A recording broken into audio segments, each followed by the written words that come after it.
Hello guys, what's up? So in this quick video I'm going to show you how you can get this Cyberpunk filter on Instagram and how to use this filter. So this is the filter Cyberpunk 2077. So this filter works with the rear camera. So let me turn the camera. Okay, and you need to find this logo.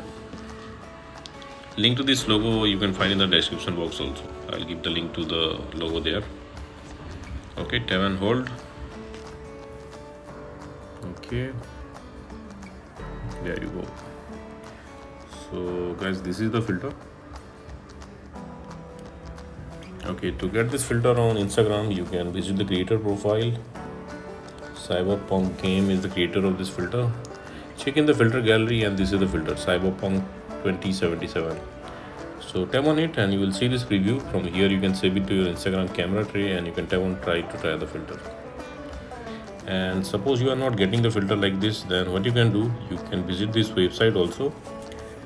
Link to this website I'll give in the description box below.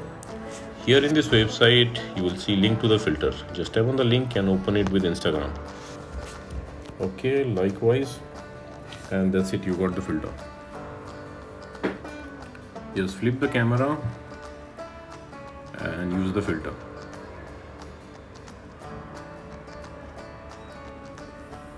So that's it guys. Likewise, you can get this Cyberpunk 2077 filter on Instagram and use this filter. So thanks for watching the video guys. See you in the next video.